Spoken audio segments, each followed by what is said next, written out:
Welcome back to civil tech. Next week വരാനിരിക്കുന്ന tracer work superintendent എക്സാമിൻ്റെ ഹൈഡ്രോളിക്സിലുള്ള കുറച്ച് പോർഷൻസാണ് നമ്മൾ ഈ വീഡിയോയിൽ ഡിസ്കസ് ചെയ്യാൻ പോകുന്നത്. നമ്മുടെ സിലബസിൽ തന്നെ പറഞ്ഞിട്ടുള്ളൊരു 3 topic: properties of fluid, measurement of pressure, types of hydraulic energy. ഈ 3 പോർഷനാണ് നമ്മൾ ഇന്നത്തെ ഈ വീഡിയോയിൽ ഡിസ്കസ് ചെയ്യാൻ പോകുന്നത്. ഹൈഡ്രോളിക്സ് എന്ന് പറഞ്ഞാൽ നമ്മൾ ബിടെക്കിനൊക്കെ പഠിക്കുന്ന സമയത്ത് നമ്മളവിടെ പഠിക്കുന്നത് ഫ്ലൂയിഡ് മെക്കാനിക്സ് എന്നാണ്. സോ ആ സബ്ജക്റ്റ് തന്നെയാണ് നമ്മളിവിടെ ഹൈഡ്രോളിക്സ് എന്നുള്ള രീതിയിൽ പഠിക്കുന്നത്. സോ ഫ്ലൂയിഡ് മെക്കാനിക്സ് എന്ന് പറഞ്ഞാൽ എന്താണ്? ഫ്ലൂയിഡ് മെക്കാനിക്സ് എന്ന് പറഞ്ഞാൽ സയൻസിൻ്റെ ഒരു ബ്രാഞ്ചാണ്. ഇതെന്ന് പറയുമ്പോൾ ഫ്ലൂയിഡ് റെസ്റ്റിലായിക്കോട്ടെ അല്ലെങ്കിൽ മോഷനിലിരിക്കട്ടെ, ആ സമയത്തുള്ള അതിൻ്റെ പ്രോപ്പർട്ടീസിനെ കുറിച്ച് സ്റ്റഡി ചെയ്യുന്നതിനെയാണ് നമ്മൾ ഫ്ലൂയിഡ് മെക്കാനിക്സ് എന്ന് പറയുന്നത്. സോ നെക്സ്റ്റ് ഈ പറയുന്ന ഫ്ലൂയിഡ് മെക്കാനിക്സിനെ വീണ്ടും 3ആയിട്ട് ക്ലാസിഫൈ ചെയ്യുന്നുണ്ട്: fluid statics, fluid kinematics, fluid dynamics. ഈ ഫ്ലൂയിഡ് സ്റ്റാറ്റിക്സ് എന്ന് പറയുമ്പോൾ നമ്മൾ റെസ്റ്റിലിരിക്കും, നമ്മുടെ ഫ്ലൂയിഡ് റെസ്റ്റിലാണെങ്കിൽ ആ ടൈമിലുള്ള പ്രോപ്പർട്ടീസിനെ കുറിച്ച് സ്റ്റഡി ചെയ്യുന്നതിന് സ്റ്റാറ്റിക്സ് എന്നും, കൈനമാറ്റിക്സ് എന്ന് പറഞ്ഞാൽ മോഷനിലായിരിക്കും. കൈനമാറ്റിക്സ് ആയാലും ഡൈനാമിക് ആയാലും മോഷനിലായിരിക്കും ഉണ്ടാവുക. ആ മോഷനിൽ ഉള്ള 2 കേസസിലും ഫോഴ്സിനെ കൺസിഡർ ചെയ്യുന്നതിൻ്റെ വ്യത്യാസത്തിലാണ് നമ്മൾ ക്ലാസിഫൈ ചെയ്തിരിക്കുന്നത്. അപ്പോൾ ഫ്ലൂയിഡ് കൈനമാറ്റിക്സ് എന്ന് പറഞ്ഞാൽ അവിടെ മോഷൻ ഉണ്ടാവാൻ കാരണമായിട്ടുള്ള ഫോഴ്സിനെ നമ്മൾ കൺസിഡർ ചെയ്യത്തില്ല. അങ്ങനെ ഫോഴ്സിനെ വിത്തൗട്ട് കൺസിഡറിങ് ഫോഴ്സാണ്, അതിനെയാണ് നമ്മൾ കൈനമാറ്റിക്സ് എന്ന് പറഞ്ഞാൽ. പിന്നെ ഡൈനാമിക്സ് എന്ന് പറഞ്ഞാൽ മോഷൻ തന്നെയായിരിക്കും, പക്ഷേ ആ മോഷന് കാരണമായിട്ടുള്ള ഫോഴ്സിനെ നമ്മൾ കൺസിഡർ ചെയ്യുന്നുണ്ട് എങ്കിൽ അതിനെയാണ് നമ്മൾ ഫ്ലൂയിഡ് ഡൈനാമിക്സ് എന്ന് പറയുന്നത്. ഇതൊരു ജസ്റ്റ് ഇൻട്രൊഡക്ഷൻ ആണ്. നമ്മൾ മെയിൻ ടോപ്പിക്കിലോട്ട് ഇനി പോകാൻ പോകുന്നതേ ഉള്ളൂ. ദ മെയിൻ ടോപ്പിക്കാണ് properties of fluid. Properties of fluid എന്ന് പറയുമ്പോൾ mass density, specific weight, specific volume, specific gravity, viscosity, surface tension, compressibility, capillarity, bulk modulus, ഇതൊക്കെയാണ് മെയിനായിട്ട് വരുന്നത്. സോ ഫസ്റ്റ് നമുക്ക് ഡെൻസിറ്റി നോക്കാം. ഡെൻസിറ്റിയെ തന്നെ നമുക്ക് മാസ് ഡെൻസിറ്റി, അതല്ല എങ്കിൽ സ്പെസിഫിക് മാസ് എന്ന് പറയാം. മാസ് ഡെൻസിറ്റി അല്ലെങ്കിൽ സ്പെസിഫിക് മാസ് എന്ന് പറയാം. നമ്മുടെ സിമ്പിളായിട്ട് പറയാനാണെങ്കിൽ mass per unit volume, mass per unit volume എന്ന് പറയുന്നതാണ് ഡെൻസിറ്റി. എന്ന് പറഞ്ഞാൽ എങ്ങനെയാണ്? മാസ് ഡിവൈഡഡ് ബൈ വോളിയം, ഇതാണ് ഡെൻസിറ്റി. ഡെൻസിറ്റി ഡിനോട്ട് ചെയ്യാൻ വേണ്ടിയിട്ട് നമ്മൾ യൂസ് ചെയ്യുന്നതാണ് റോ. അതുപോലെ ഇതിൻ്റെ യൂണിറ്റ് വളരെയധികം ഇമ്പോർട്ടൻ്റ് ആണ്. നമ്മുടെ ഡെൻസിറ്റിയുടെ യൂണിറ്റ് എന്ന് പറയുമ്പോൾ കിലോഗ്രാം പെർ മീറ്റർ ക്യൂബാണ്. അതുപോലെ തന്നെ ഗ്രാം പെർ സെൻറ്റിമീറ്റർ ക്യൂബിൽ പറയാം, ഗ്രാം പെർ CCയിലും നമുക്ക് പറയാവുന്ന ഈ 3 യൂണിറ്റ്സും നോക്കി വച്ചേക്കാം. അതുപോലെ തന്നെ ഡെൻസിറ്റി പഠിക്കുമ്പോൾ നമ്മൾ അറിഞ്ഞിരിക്കേണ്ടതായിട്ടുള്ള കുറച്ച് കാര്യങ്ങൾ കൂടെയുണ്ട്. വാട്ടറിൻ്റെ ഡെൻസിറ്റി എത്രയാണെന്ന് അറിഞ്ഞിരിക്കണം, അതുപോലെ തന്നെ എയറിൻ്റെയും. സോ വാട്ടറിൻ്റെ ഡെൻസിറ്റി എന്ന് പറഞ്ഞാൽ വാട്ടറിൻ്റെ ഡെൻസിറ്റി 1000 കിലോഗ്രാം പെർ മീറ്റർ ക്യൂബാണ്. അതല്ല എങ്കിൽ നമുക്ക് 1 ഗ്രാം പെർ CC എന്നും പറയാം. അതുപോലെ എയറിൻ്റെതാണെങ്കിൽ സ്റ്റാൻഡേർഡ് കണ്ടീഷനിൽ 1.24 കിലോഗ്രാം പെർ മീറ്റർ ക്യൂബാണ്. ഇനി സീ വാട്ടറിനെ കുറിച്ച് പറയുവാണെങ്കിൽ അതിൻ്റെ ഡെൻസിറ്റി 1025 കിലോഗ്രാം പെർ മീറ്റർ ക്യൂബാണ് വരുന്നത്. അപ്പോൾ ഇത്രയും കാര്യങ്ങൾ നമ്മൾ അറിഞ്ഞിരിക്കണം. അപ്പോൾ അതിൽ ആദ്യം പറഞ്ഞതെന്ന് പറഞ്ഞാൽ നമ്മൾ ഡെൻസിറ്റീനെ മാസ് ഡെൻസിറ്റി, സ്പെസിഫിക് മാസ് എന്ന് പറയും. റോ കൊണ്ടാണ് ഡിനോട്ട് ചെയ്യുന്നത്. അതുപോലെ തന്നെ ഇതിൻ്റെ units kilogram per metre cube, gram per centimetre cube, gram per CC. ഇനി ഇതിൽ അറിഞ്ഞിരിക്കേണ്ടത് density of water 1000 kilogram per metre cube അല്ലെങ്കിൽ ഗ്രാം പെർ CC ആണ്. എയറിൻ്റെത് സ്റ്റാൻഡേർഡ് കണ്ടീഷനിൽ 1.24 കിലോഗ്രാം പെർ മീറ്റർ ക്യൂബും സീ വാട്ടറിൻ്റെത് 1025 കിലോഗ്രാം പെർ മീറ്റർ ക്യൂബും ആണ്. അപ്പം ഡെൻസിറ്റിയിൽ അറിയേണ്ടത് ഇത്രയും കാര്യങ്ങളാണ്. നെക്സ്റ്റ് പ്രോപ്പർട്ടി സ്പെസിഫിക് വെയ്റ്റ് ആണ്, അല്ലെങ്കിൽ അതിനെ നമുക്ക് വെയ്റ്റ് ഡെൻസിറ്റി എന്ന് പറയാം. ഓക്കെ, അപ്പോൾ ഇതിനെ നമ്മൾ ഡിനോട്ട് ചെയ്യാൻ വേണ്ടിയിട്ട് ഗാമയോ അല്ലെങ്കിൽ W ഒക്കെയാണ് യൂസ് ചെയ്യുന്നത്. നമ്മൾ തൊട്ട് മുന്നേ പറഞ്ഞ ഡെൻസിറ്റി എന്ന് പറയുന്നത് മാസ് പെർ യൂണിറ്റ് വോളിയം ആണ് എങ്കിൽ സ്പെസിഫിക് വെയ്റ്റ് എന്ന് പറഞ്ഞാൽ വെയ്റ്റ് പെർ യൂണിറ്റ് വോളിയം ആണ്. വെയ്റ്റ് പെർ യൂണിറ്റ് വോളിയം എന്ന് പറഞ്ഞാൽ എങ്ങനെയാണ്? Weight by volume. ഓക്കെ, ഇതിനെ ഗാമ കൊണ്ട് റെപ്രസെൻറ്റ് ചെയ്യാം, W കൊണ്ടും റെപ്രസെൻറ്റ് ചെയ്യാൻ പറ്റും. ഇനി ഇതിൽ യൂണിറ്റ് എന്ന് പറയുന്നത് നോർമലി ന്യൂട്ടൺ പെർ മീറ്റർ ക്യൂബിൽ പറയാറുണ്ട്. അതുപോലെ തന്നെ ഡൈൻ പെർ സെൻറ്റിമീറ്റർ ക്യൂബ് എന്ന് വെച്ചാൽ CGSഉം SIയുടെ ഡിഫറൻസ് ആണ് ഈ പറയുന്നത്, ന്യൂട്ടൺ പെർ മീറ്റർ ക്യൂബ്. അതുപോലെ തന്നെ ഡൈൻ പെർ സെൻറ്റിമീറ്റർ ക്യൂബിൽ നമ്മൾ പറയാറുണ്ട്. ഇനി അതുപോലെ തന്നെ ഇതിനൊരു റിലേഷനുണ്ട്. മാസ് ഡെൻസിറ്റിയും വെയ്റ്റ് ഡെൻസിറ്റിയും തമ്മിൽ ഒരു റിലേഷനുണ്ട്. വേറൊന്നുമല്ല, നമ്മളിപ്പോൾ പറഞ്ഞു ഗാമ ഇസ് ഈക്വൽ ടു, ഗാമയായിട്ടാണ് ഇപ്പോൾ ഡിനോട്ട് ചെയ്തിരിക്കുന്നത്, വെയ്റ്റ് ബൈ വോളിയം ആണെന്ന് പറഞ്ഞു. വെയ്റ്റിന് നമുക്ക് എങ്ങനെ എഴുതാൻ പറ്റും? Mass into acceleration due to gravity ആയിട്ട് എഴുതിക്കൂടെ? സോ അല്ലെങ്കിൽ ഗ്രാവിറ്റേഷണൽ ഫോഴ്സ് എന്നുള്ള രീതി, ആക്സിലറേഷൻ ഡ്യൂ ടു ഗ്രാവിറ്റി എന്നല്ല, രണ്ടായാലും എങ്ങനെയായാലും ഒന്ന് തന്നെയാണ്. ബി, അടുത്ത ബി എന്ന് പറയുമ്പോൾ ഇത് എഴുതി. ഇനി ഈ m/v ഇൻറ്റു ജി ഈ ഒരു ഫോമിലാക്കി കൂടെ. m/v എന്ന് പറഞ്ഞാൽ എന്താണ്? Rho into g. So gamma is equal to rho into g എന്നുള്ളൊരു ഫോമിൽ നമുക്ക് ആ ഒരു റിലേഷൻ നമുക്ക് സെറ്റ് ചെയ്തെടുക്കാൻ പറ്റും. എന്ന് വെച്ചാൽ നമ്മൾ ആദ്യം പഠിച്ച ഡെൻസിറ്റിയും അതുപോലെ ഇപ്പോഴത്തെ സ്പെസിഫിക് വെയ്റ്റിൻ്റെയും റിലേഷനാണ് gamma is equal to rho g എന്ന് പറയുന്നത്. ഇനി ഡെൻസിറ്റി പഠിച്ചപ്പോൾ പറഞ്ഞ പോലെ തന്നെ 1-2 കാര്യങ്ങൾ നമ്മൾ ഇതിലും അറിഞ്ഞിരിക്കണം. ഫസ്റ്റത്തത് വെയ്റ്റ് ഡെൻസിറ്റി ഓഫ് വാട്ടറിൻ്റെ വെയ്റ്റ് ഡെൻസിറ്റി എന്ന് പറയുന്നത് 9810 ന്യൂട്ടൺ പെർ മീറ്റർ ക്യൂബാണ്. ഇനി കിലോ ന്യൂട്ടണിലാണ് പറയുന്നതെങ്കിൽ 9.81 കിലോ ന്യൂട്ടൺ പെർ മീറ്റർ ക്യൂബാണ്. ഓക്കെ, യൂണിറ്റ് മാറിപ്പോവരുത്. 9810 ന്യൂട്ടൺ പെർ മീറ്റർ ക്യൂബും 9.81 കിലോ ന്യൂട്ടൺ പെർ മീറ്റർ ക്യൂബും ആയിട്ടാണ് വരുന്നത്. ഇനി നമുക്ക് മൂന്നാമത്തെ പ്രോപ്പർട്ടിയിലോട്ട് പോവാം, സ്പെസിഫിക് വോളിയം. സ്പെസിഫിക് വോളിയം എന്ന് പറയുമ്പോൾ നമ്മൾ ആദ്യം പഠിച്ച ഡെൻസിറ്റി, മാസ് ഡെൻസിറ്റിയുടെ റെസിപ്രോക്കൽ എടുത്ത് അല്ലെങ്കിൽ അതിന് ഇൻവേഴ്സ് എടുത്തു കഴിഞ്ഞാൽ നമുക്ക് കിട്ടുന്നതാണ് സ്പെസിഫിക് വോളിയം എന്ന് പറയുന്നത്. പൊതുവേ സ്പെസിഫിക് വോളിയം നമ്മൾ ഗ്യാസസിലാണ് കൺസിഡർ ചെയ്യുന്നത്. അതുപോലെ തന്നെ സിമ്പിളായിട്ട് പറയാനാണെങ്കിൽ എങ്ങനെയാണ്? വോളിയം പെർ യൂണിറ്റ് മാസ് എന്നാണ് പറയേണ്ടത്. Volume per unit mass. Volume per unit മാസിനെയാണ് സ്പെസിഫിക് വോളിയം എന്ന് പറയുന്നത്. ഇതിൻ്റെ യൂണിറ്റ് എന്ന് പറഞ്ഞാൽ മീറ്റർ ക്യൂബ് പെർ കിലോഗ്രാം, അതുപോലെ തന്നെ centimetre per gram, centimetre cube per gram, cc per gram. ഇത് മൂന്നും നോട്ട് ചെയ്ത് വെച്ചേക്കാം. ഓക്കെ, അപ്പോൾ നമ്മൾ 3 പ്രോപ്പർട്ടീസാണ് പറഞ്ഞത്. അടുത്ത് നമുക്ക് 4ാമത്തെ പ്രോപ്പർട്ടിയിലോട്ട് പോകാം, സ്പെസിഫിക് ഗ്രാവിറ്റി. സ്പെസിഫിക് ഗ്രാവിറ്റി എന്ന് പറയുമ്പോൾ നമ്മൾ നോർമലി ക്യാപിറ്റൽ ലെറ്റർ എസ് കൊണ്ടാണ് ഡിനോട്ട് ചെയ്യുന്നത്. ഈ സ്പെസിഫിക് ഗ്രാവിറ്റീനെ തന്നെ നമുക്ക് റിലേറ്റീവ് ഡെൻസിറ്റി എന്നും പറയാം. റിലേറ്റീവ് ഡെൻസിറ്റി, സ്പെസിഫിക് ഗ്രാവിറ്റീനെ പറയുന്ന വേറൊരു പേരാണ് റിലേറ്റീവ് ഡെൻസിറ്റി. ഈ സ്പെസിഫിക് ഗ്രാവിറ്റീനെ നമ്മൾ 2 രീതിയിൽ നമുക്ക് പറയാൻ പറ്റും. അതാണ് ഈ ഒരു ഇക്വേഷൻ കാണിച്ചേക്കുന്നത്. നമ്മൾ ആദ്യത്തെ ഇക്വേഷൻ എന്ന് പറഞ്ഞാൽ വേറൊന്നുമല്ല, ഡെൻസിറ്റി ഓഫ് ലിക്വിഡ്, നമുക്ക് എന്ത് ലിക്വിഡാണോ ഉള്ളത് ആ liquid, divided by density of standard liquid. Standard liquid എന്ന് പറഞ്ഞാൽ നമ്മുടെ വാട്ടർ തന്നെയാണ് വരുന്നത്. ഇനി രണ്ടാമത് പറഞ്ഞിരിക്കുന്ന ഇക്വേഷനിലെന്ന് പറയുമ്പോഴത്തേക്കും നമ്മുടെ സ്പെസിഫിക് വെയ്റ്റ് ഓഫ് ലിക്വിഡാണ് പറയുന്നത്. എന്താണ്? Specific weight of liquid by specific weight of standard liquid. അതാണ് ഈ 2 ഇക്വേഷൻ എന്ന് പറഞ്ഞാലും സെയിം യൂണിറ്റ്സ് ആണ് വരുന്നത്. ക്യാൻസൽ ചെയ്ത് പോകുന്നത് കൊണ്ട് തന്നെ ഇതിൽ യൂണിറ്റ് ഇല്ല, അല്ലെങ്കിൽ ഡയമെൻഷൻ ലെസ് ആണ്. ഇനി ഇതിലും നമ്മൾ 2 വാല്യൂസ് അറിഞ്ഞിരിക്കേണ്ടതായിട്ടുണ്ട്. സ്പെസിഫിക് ഗ്രാവിറ്റി ഓഫ് വാട്ടർ എന്ന് പറഞ്ഞാൽ 1ഉം സ്പെസിഫിക് ഗ്രാവിറ്റി ഓഫ് മെർക്കുറി എന്ന് പറഞ്ഞാൽ 13.6 ആണ് വരുന്നത്. അപ്പോൾ specific gravity of water 1, specific gravity of mercury 13.6. Okay, ഇനി നമുക്ക് നെക്സ്റ്റ് നോക്കാനുള്ളത് വിസ്കോസിറ്റി ആണ്. വിസ്കോസിറ്റി എന്ന് പറയുമ്പോൾ സിമ്പിളായിട്ട് പറയാനാണെങ്കിൽ എന്താണ് viscosity? Resistance against flow. Okay, resistance against flow, അതിനെയാണ് നമ്മൾ വിസ്കോസിറ്റി എന്ന് പറയുന്നത്. ഇപ്പോൾ കുറച്ചുകൂടെ ഡീപ്പായിട്ട് പോവുകയാണെങ്കിൽ നമ്മുടെ ഫ്ലൂയിഡ് എന്ന് പറയുമ്പോഴത്തേക്കും ലെയേഴ്സ് ആയിട്ടാണ് വരുന്നത്. അപ്പോൾ ഒരു ലെയർ മറ്റൊരു ലെയറിന് ഒരു റെസിസ്റ്റൻസ് ഫോഴ്സ് കൊടുക്കുന്നുണ്ട്. ദാറ്റ് റെസിസ്റ്റൻസ് ഫോഴ്സിനെയാണ് നമ്മൾ, അല്ലെങ്കിൽ ആ ഒരു റെസിസ്റ്റൻസിനെയാണ് നമ്മൾ വിസ്കോസിറ്റി എന്നുകൊണ്ട് ഉദ്ദേശിക്കുന്നത്, അല്ലെങ്കിൽ ആ ഒരു ടേം കൊണ്ട് മീൻ ചെയ്യുന്നത്. അപ്പോൾ ഈ ലെയേഴ്സ് എടുക്കുന്ന സമയത്ത് ആ ഫ്ലൂയിഡിൻ്റെ പാർട്ടിക്കിൾസിൻ്റെ വെലോസിറ്റി എന്ന് പറയുന്നത് ഞാൻ du ആയിട്ട് എടുത്തു. അതുപോലെ 2 ലെയേഴ്സിനിടയിലുള്ള ഡിസ്റ്റൻസിനെ, ഈ du എന്ന് പറയുന്നത് വെലോസിറ്റി ആണ്, അതുപോലെ 2 ലെയേഴ്സിനിടയിലുള്ള ഡിസ്റ്റൻസിനെ ഞാൻ dy എന്നും എടുത്തു. അങ്ങനെയാണെങ്കിൽ അവിടുത്തെ ഷിയർ സ്ട്രെസ്, 2 ലെയേഴ്സിനിടയിലുള്ള ആ ഒരു ഷിയർ സ്ട്രെസ് എന്ന് പറയുന്നത് എനിക്ക് എങ്ങനെ എഴുതാൻ പറ്റും? Shear stress is directly proportional to du/dy എന്ന് എഴുതാൻ പറ്റും. ഇനി ഈ പറയുന്ന du/dy എന്ന് പറയുന്നത് എന്താണെന്ന് ചോദിച്ചാൽ അതിനെയാണ് നമ്മൾ വെലോസിറ്റി ഗ്രേഡിയൻ്റ് എന്ന് പറയുന്നത്. അത് വെലോസിറ്റി ഗ്രേഡിയൻ്റ് എന്ന് മാത്രമല്ല, ഇതിന് വേറെയും പേരുണ്ട്. സ്ട്രെയിൻ റേറ്റ് എന്ന് പറയുന്നുണ്ട്, സ്ട്രെയിൻ റേറ്റ്. അതുപോലെ തന്നെ റേറ്റ് ഓഫ് ആംഗുലാർ ഡിഫോമേഷൻ, അതുപോലെ തന്നെ ഒരു പേരുകൂടെ ഉണ്ട്, rate of shear strain. Velocity gradient, rate of shear strain, strain rate, rate of angular deformation.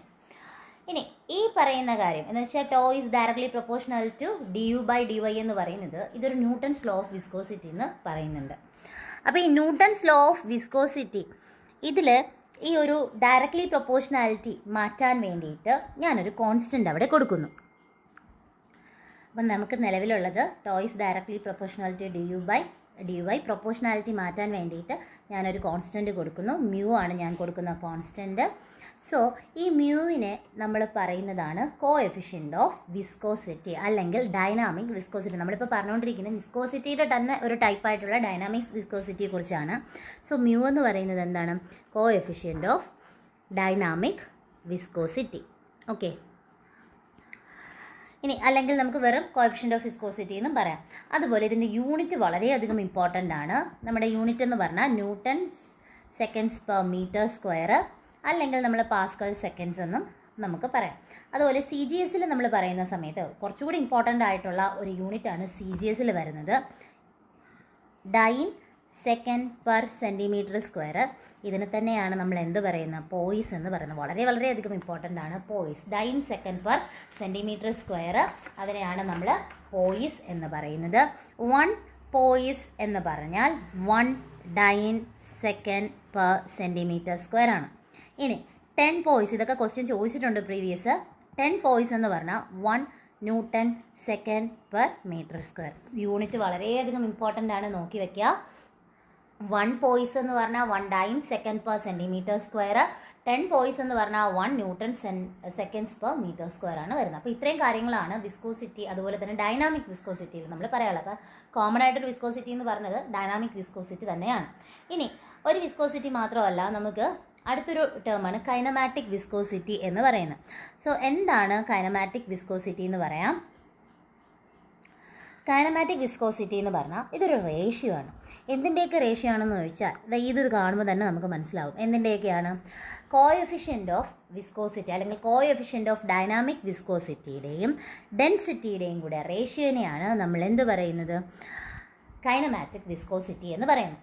അപ്പോൾ ഈ കൈനമാറ്റിക് വിസ്കോസിറ്റിയുടെയും യൂണിറ്റ് വളരെയധികം ഇമ്പോർട്ടൻ്റ് ആണ്. കൈനമാറ്റിക് വിസ്കോസിറ്റിയുടെ യൂണിറ്റ് എന്ന് പറയുന്നത് മീറ്റർ സ്ക്വയർ പെർ സെക്കൻഡ് ആണ്. S I unit metre square per second ആണ് വരുന്നത്. ഇനി അത് സി ജി എസിൽ പറയുന്ന സമയത്ത് എന്തെന്ന് പറയും? മീറ്റർ സ്ക്വയർ മാറി സെൻറ്റിമീറ്റർ സ്ക്വയർ ആവും പെർ സെക്കൻഡ്. ഇതിനെ തന്നെയാണ് നമ്മൾ എന്ത് പറയുന്നത്? സ്റ്റോക്സ് എന്ന് പറയുന്നത്. ഇതിൽ നമ്മൾ നേരത്തെ പറഞ്ഞു ഡൈനാമിക് വിസ്കോസിറ്റിയിൽ പോയിസ് എന്നാണ് പറഞ്ഞത്. 1 dyne seconds per centimetre square ആണ് 1 പോയിസ് എന്ന് പറഞ്ഞത്. അതുപോലെ ഇവിടെ പറയുന്നുണ്ട് സെൻറ്റിമീറ്റർ സ്ക്വയർ പെർ സെക്കൻഡിന് നമ്മൾ സ്റ്റോക്സ് എന്ന് പറയുന്നുണ്ട്. 1 സ്റ്റോക്സ് എന്ന് പറയുന്നത് 1 സെൻറ്റിമീറ്റർ സ്ക്വയർ പെർ സെക്കൻഡ് ആണ്. അതുപോലെ 1 മീറ്റർ സ്ക്വയർ പെർ സെക്കൻഡ് എന്ന് പറയുന്നത് 10⁴ സ്റ്റോക്സ് ആണ് വരുന്നത്. വളരെയധികം ഇമ്പോർട്ടൻ്റ് ആണ്, അതുകൊണ്ട് ഇത് നോക്കുക, സ്റ്റോക്സ് ആൻഡ് പോയിസ്. അതുപോലെ തന്നെ നമ്മൾ ലിക്വിഡിലൊക്കെ ടെമ്പറേച്ചർ കൂടുന്നതനുസരിച്ച്, നമ്മുടെ ലിക്വിഡിൻ്റെ കേസാണ് ഇപ്പോൾ പറയുന്നത്, ലിക്വിഡിൽ ടെമ്പറേച്ചർ കൂടുന്നതനുസരിച്ച് വിസ്കോസിറ്റി കുറയാണ് ചെയ്യുന്നത്. ഇനി അതേസമയം നമ്മൾ ഗ്യാസിൽ നോക്കുകയാണെങ്കിൽ ടെമ്പറേച്ചർ കൂടുന്നതനുസരിച്ച് വിസ്കോസിറ്റി കൂടും. എന്ന് വെച്ചാൽ T is directly proportionality V ആയിരിക്കും വരുന്നത്. ലിക്വിഡിൻ്റെ കേസ് പറയുമ്പോൾ ടെമ്പറേച്ചർ കൂടുന്നതനുസരിച്ച് വിസ്കോസിറ്റി കുറയും, ടെമ്പറേച്ചർ കൂടുന്നതനുസരിച്ച് വിസ്കോസിറ്റി കുറയുകയും, ഗ്യാസിൻ്റെ കേസിൽ എടുക്കുകയാണെങ്കിൽ ടെമ്പറേച്ചർ കൂടുന്നതനുസരിച്ച് വിസ്കോസിറ്റിയും കൂടുകയാണ് ചെയ്യുന്നത്. ഇനി നമുക്ക് അടുത്ത പ്രോപ്പർട്ടി നോക്കാം. നെക്സ്റ്റ് പ്രോപ്പർട്ടി എന്ന് പറയുന്നത് സർഫസ് ടെൻഷൻ.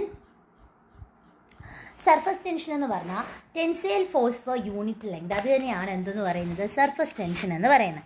അപ്പോൾ സർഫസിൽ ആക്ട് ചെയ്യുന്ന ആ ഒരു ഫോഴ്സ് അത് ബേസ് ചെയ്ത്, അത് പെർ യൂണിറ്റ് ലെങ്തിൽ ആക്ട് ചെയ്യുന്ന ടെൻസൈൽ ഫോഴ്സ്, അതിനെയാണ് സർഫസ് ടെൻഷൻ എന്ന് പറയുന്നത്. നമ്മൾ ഇതിനെ നൊട്ടേറ്റ് ചെയ്യാൻ വേണ്ടി യൂസ് ചെയ്യുന്നത് സിഗ്മയാണ്. Okay, tensile force developed at the surface of two immersible liquids considered as the total tensile force developed per unit length of the surface. ഇതിലും യൂണിറ്റ് ശ്രദ്ധിക്കുക, ന്യൂട്ടൺ പെർ മീറ്റർ ആണ് യൂണിറ്റ് വരുന്നത്. C G എസിൽ വരുമ്പോഴത്തേക്കും എങ്ങനെ വരും? Dine per centimetre വരും. Newton വരുമ്പോൾ ഡൈനും, മീറ്റർ വരുമ്പോൾ സെൻറ്റിമീറ്റർ. ഇത് ഓട്ടോമാറ്റിക്കലി എസ് ഐ അറിയാമെങ്കിൽ നമുക്ക് സി ജി എസ് ഒരുവിധം ഉള്ളതിൻ്റെയൊക്കെ നമുക്ക് എഴുതാൻ പറ്റും. ഓക്കെ, ഇനി സർഫസ് ടെൻഷനിലോട്ട് ഇമ്പോർട്ടൻ്റ് ആയിട്ടുള്ള ഒരു കാര്യമാണ് കൊഹഷൻ എന്ന് പറയുന്നത്. സർഫസ് ടെൻഷനിൽ ഏറ്റവും ഇമ്പോർട്ടൻ്റ് ആയിട്ട് അല്ലെങ്കിൽ ഒക്കർ ചെയ്യുന്ന ഒരു കാര്യമാണ് കൊഹഷൻ എന്ന് പറയുന്നത്. വെച്ചാൽ ഇത് ഈ സർഫസ് ടെൻഷൻ വരുന്നത് ഈ കൊഹഷൻ ഒക്കർ ചെയ്യുന്ന ഒരു കാരണം കൂടെ ഉള്ളതുകൊണ്ടാണ്, അല്ലെങ്കിൽ കൊഹസീവ് നേച്ചറാണിത്. ഇനി ഇതിൽ നമ്മൾ കുറച്ച് ഇക്വേഷൻസ് കൂടെ നമുക്ക് നോക്കാനായിട്ടുണ്ട്.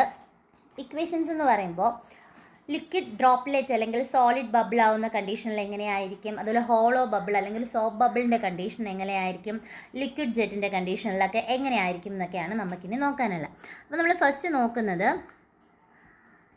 ലിക്വിഡ് ഡ്രോപ്ലെറ്റ് ആണ്. Liquid droplet. ലിക്വിഡ് ഡ്രോപ്ലെറ്റിനെ അതുപോലെ തന്നെ അതിന് തന്നെയാണ് വേറൊരു രീതിയിൽ പറയുന്നത് സോളിഡ് ബബിൾ. ലിക്വിഡ് ഡ്രോപ്ലെറ്റ് അല്ലെങ്കിൽ സോളിഡ് ബബിൾ എടുക്കുകയാണെങ്കിൽ അതിൻ്റെ സർഫസ് ടെൻഷൻ എന്ന് പറയുന്നത് PD/4. വളരെയധികം ഇമ്പോർട്ടൻ്റ് ആണിത്. ലിക്വിഡ് ഡ്രോപ്ലെറ്റ് അല്ലെങ്കിൽ സോളിഡ് ബബിൾ എടുക്കുകയാണെങ്കിൽ അതിൻ്റെ സർഫസ് ടെൻഷൻ എന്ന് പറയുന്നത് PD/4 ആണ് വരുന്നത്. ഇനി രണ്ടാമത് നമ്മൾ പറയുന്ന ഹോളോ ബബിളാണ്. ഹോളോ ബബിൾ അല്ലെങ്കിൽ സോപ്പ് ബബിൾ ഇതിൻ്റെ സർഫസ് ടെൻഷൻ്റെ ഇക്വേഷൻ എന്ന് പറയുന്നത് PD/8. അപ്പോൾ ആദ്യം നമ്മൾ പറഞ്ഞത് സോളിഡ് ബബിളാണ് അല്ലെങ്കിൽ ലിക്വിഡ് ഡ്രോപ്ലെറ്റ് ആണ്, അത് PD/4 ആണ്. ഇപ്പോൾ രണ്ടാമത് പറഞ്ഞത് PD/8. ദെൻ അടുത്തതെന്ന് പറഞ്ഞാൽ ലിക്വിഡ് ജെറ്റ് ആണ്. ലിക്വിഡ് ജെറ്റിലുള്ള സർഫസ് ടെൻഷൻ്റെ ഇക്വേഷൻ PD/2 ആണ് വരുന്നത്. PD/2. ഇനി ഇതിൽ പിയും ഡിയും ഒക്കെ ഓൾറെഡി നമുക്ക് അറിയാവുന്ന തന്നെയാണ്. എന്താണ് പി? പ്രഷർ. ഡി എന്ന് പറയുന്നത് ഡയമീറ്ററും ആണ്. ഓക്കെ.